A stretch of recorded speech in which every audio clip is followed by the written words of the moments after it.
the brazenness of the offenders who assaulted the victim and then broadcast it for the entire world to see. Thanks to the outstanding work of 11 district police officers and Area North detectives, all 4 offenders from the incident are in police custody and awaiting formal charges. The victim, who is not a Chicago resident, is currently recovering from the incident. I've said time and time again that if you commit an act of violence in the city of Chicago, you will feel the full weight of the Chicago Police Department, and tonight, 4 individuals have experienced the consequences of their actions. And communicated with the suburb where the subject was missing from. After his treatment at the hospital, he was released, and his parents came into Area North Detective Division. All 4 offenders, 2 female adults, 2 male adults, 3 of which are Chicago residents. 1 is from Carpentersville, have given videotape statements, and currently the Cook County State's Attorney's Office is at Area North interviewing the victim and his family, and we anticipate charges in the next 24 hours. Lieutenant, do you know how the individual got to be down in Chicago? He is an acquaintance of one of these subjects, and apparently they met out in the suburbs. These subjects then stole a van out in the suburbs and brought him into Chicago. So he was kidnapped out in the suburbs? You know, we're still talking to the victim.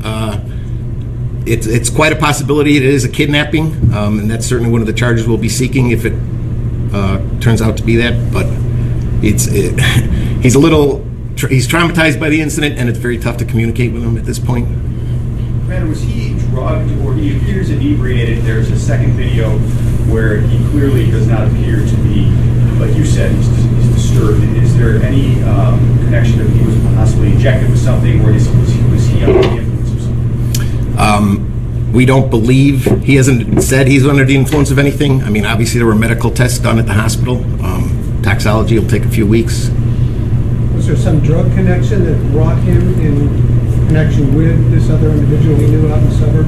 No. Do you know how long he's with these individuals? It appears at least 24 hours. We're thinking as long as maybe 48 hours. Was there a missing person report filed in those suburbs? Yes, there was. Superintendent, you think that this rises to the level of a hate crime?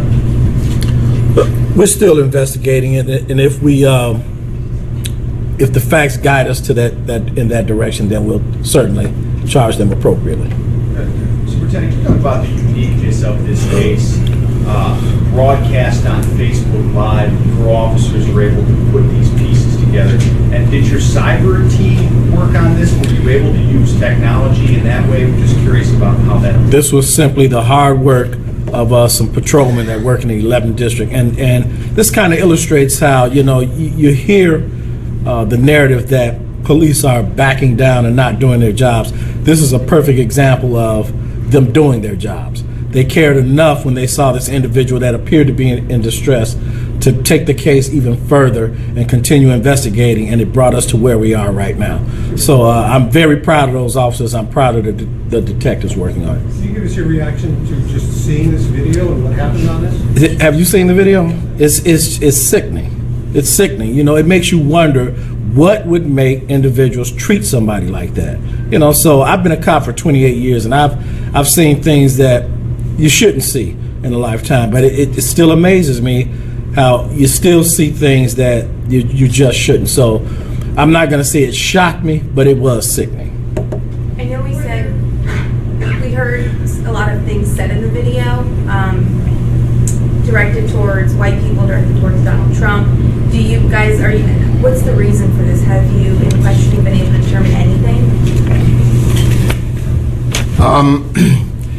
You know, although they are adults, they're 18. Kids make stupid decisions. I shouldn't call them kids, they're legally adults, but they're young adults and they make stupid decisions. That certainly will be part of whether or not a hate crime is, if we seek a hate crime, to determine whether or not this is sincere or just stupid ranting and raving. Do you think about a motive for this at all? We have not, no. You said he knew one of them. How? They attended a school together in the suburbs. Were you other people involved that you know of, other adults? No, these 4 subjects at this time are all we're looking at. Doesn't seem to be that anybody else was involved, Is though. one of the subjects the one broadcast, the young lady who broadcast, I know you can't tell me, or is it the person who broadcast the live feed? Yes. You guys let us know what suburb he's Tweeted about from? the violence in Chicago. Do you think any of this is connected to the fact that he continues to mention Chicago in speeches and in tweets? You know, I really can't say what's in the mind of 4 individuals that would do something as sickening as this. Who knows? Who knows? I know that he has mentioned Chicago, but I can't connect that with what these folks did. If you looked at that video, they were just stupidity. It was